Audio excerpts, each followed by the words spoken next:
Hello guys, कैसे हैं आप सब? उम्मीद करती हूँ आप सब खैरियत से होंगे और आप लोगों ने पिछली वीडियो भी देख ली होगी। इस वीडियो में हम क्या करेंगे? Solution of simultaneous linear equation by matrix inversion method. अब सबसे पहले समझते हैं साइमल्टेनियस लीनियर इक्वेशंस क्या होती हैं। लीनियर इक्वेशंस ऐसी इक्वेशंस होती हैं जहाँ पे हमारे पास जो पावर होती है वेरिएबल की, वेरिएबल क्या, एक्स और वाई, इनकी जो पावर होगी वो होगी 1। जब कोई पावर नहीं होती तो ऑटोमेटिक वहाँ पे 1 पावर ही होती है, यानी इनके ऊपर कोई भी पावर नहीं होगी तो वो होंगी लीनियर इक्वेशंस। और साइमल्टेनियस यानी जो एक जैसी हो। अब देखें, इसमें भी एक एक्स एक वाई, इसमें भी एक एक्स एक वाई, ठीक है। तो ये क्या है? साइमल्टेनियस लीनियर इक्वेशन से दोनों, ठीक है। अब इसका सॉल्यूशन फाइंड करना है, यानी कि x और y की वैल्यू फाइंड करनी है। और किस तरीके से फाइंड करनी है? मैट्रिक्स इन्वर्जन मेथड से, यानी कि A इनवर्स B के मेथड से। इस मेथड से हमें वैल्यू फाइंड करनी है x और y की। तो चलिए इसको शुरू करते हैं। अब देखिए, हमें फाइंड क्या करना है? A इनवर्स B फाइंड करना है, ठीक है। x इज इक्वल टू क्या है? A inverse B। तो उसके लिए हमें क्या चाहिए होगा? A इनवर्स चाहिए होगा। और A इनवर्स किसके इक्वल होता है? 1 over determinant of A into adjoint of A। अगर आप लोगों को ये A इनवर्स का नहीं पता तो पिछली वीडियोस आप लाजमी देखें, उसकी लिंक मैंने कमेंट सेक्शन में दे दी है, तो आप लोग उसे जाके लाजमी देखें, ठीक है। इस वीडियो में मैं दोबारा उसको रिवाइज करवा देती हूँ। अब इसको फाइंड करने के लिए हमें A डिटर्मिनेंट और एडजॉइंट ऑफ A आना चाहिए, तो हम फाइंड करते हैं A डिटर्मिनेंट। अब A क्या है, ठीक है। तो उसको देखने के लिए भी हमने पिछली वीडियो में देखा हुआ है, हम ABC कैसे फाइंड करते हैं, किस तरह करते हैं। A क्या हमारे पास, यहाँ से हमने 4 ले लेना है, यहाँ पे कोई नंबर नहीं यानी 1 है तो 1 ले लेंगे। यहाँ पे y के साथ 3 है और 2, दूसरे नीचे y के साथ 2 है, लेकिन माइनस में 2, जब माइनस होता है तो लगाते हैं, ठीक है। उसके बाद ये हमारे पास a आ गया, ठीक है। उसके बाद x क्या है? 3 हमें यहाँ पे मैट्रिक्स मिलेंगे, ठीक है। x क्या है? x एंड y, इस तरह x एंड y, वहाँ पे हॉरिजॉन्टली, यहाँ पे वर्टिकली। और b क्या है? 6 एंड 7, ठीक है। अब हमें फाइंड क्या करना है? अब हमें पहले डिटर्मिनेंट ऑफ ए फाइंड करना है, डिटर्मिनेंट ऑफ ए। अब डिटर्मिनेंट ऑफ ए फाइंड करने का तरीका क्या होता है कि 4 को -2 से मल्टीप्लाई कर दो। पहले हम इसको इस तरह लिख लेते हैं, 4 3 1 -2। 4 को -2 से मल्टीप्लाई करना है, यहाँ पे हम लगाएंगे बार, ठीक है। ये गलती आप लोगों ने नहीं करनी है, इस छोटी छोटी गलतियों के पेपर्स में बहुत सारे मार्क्स कट जाते हैं। और फिर हम कहते हैं मैंने जो है किया तो सारा पेपर सही था, मेरे मार्क्स क्यों कट गए? तो आप लोगों के मार्क्स इन गलतियों की वजह से कटते हैं, ठीक है। तो ऐसी गलतियां आप लोगों ने कोशिश करनी है आप लोग ना करें।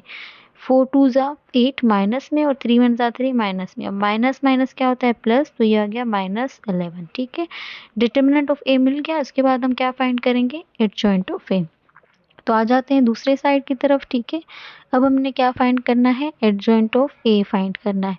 एडजॉइंट ऑफ ए किस तरह फाइंड करते हैं? वैल्यूज को आगे पीछे करना है, यानी -2 इधर और 4 इधर, -2 इधर 4 इधर, और 3 और 1 के साथ माइनस का साइन, -3 -1। तो एडजॉइंट ऑफ ए भी मिल गया। अब एडजॉइंट ऑफ ए भी मिल गया है और डिटर्मिनेंट ऑफ ए भी मिल गया है, तो हम ए इनवर्स फाइंड कर लेते हैं। तो ए इनवर्स हमारा क्या आ जाएगा? -11 है तो 1 ओवर -11, -2 -3 -1 4, ठीक है।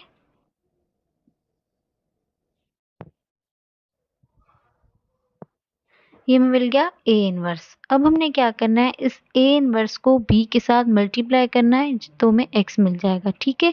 स्टेप 1 में हमने सारे फॉर्मूलाज लिख दिए थे। फिर स्टेप 2 में हमने क्या किया? डिटर्मिनेंट ऑफ ए फाइंड किया। स्टेप 3 में हमने एडजॉइंट ऑफ ए फाइंड किया। स्टेप 4 में हमने इनवर्स ऑफ ए फाइंड किया।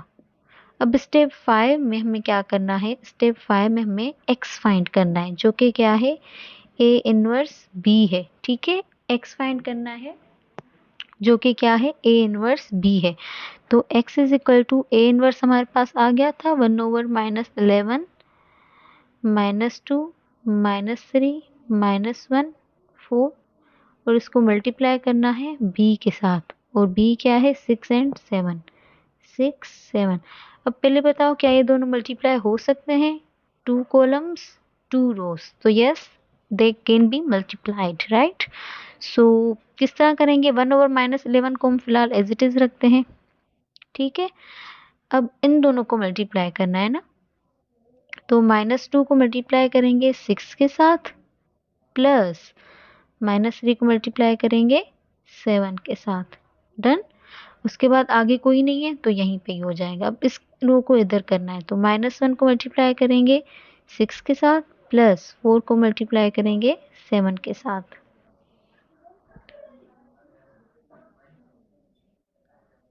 6 2 ज़ा 12, लेकिन किस में, माइनस में, और 7 3 ज़ा 21, लेकिन किस में, माइनस में। 6 1 ज़ा 6, लेकिन माइनस में, और 7 4 ज़ा 24। अब माइनस माइनस प्लस हो जाएगा, तो ये 12 और 21 मिलके कितने हो जाएंगे, 33, लेकिन माइनस में। और 28 में से जब 6 माइनस करेंगे तो 22 मिल जाएगा। अब 28 ग्रेटर है तो यहाँ पे माइनस साइन लगाने की ज़रूरत नहीं है, ठीक है। और यहाँ पे हमारा ये 1/-11, ठीक है। और यहाँ पे हमारा क्या आ रहा है, x आ रहा है, और ये x किसके इक्वल है, x और y के, ठीक है। अब यहाँ पे क्या करना है, इस -11 को इसके साथ भी डिवाइड करना है, इसके साथ भी डिवाइड करना है, तो इसको हम आगे ले जाते हैं और इस तरफ करते हैं।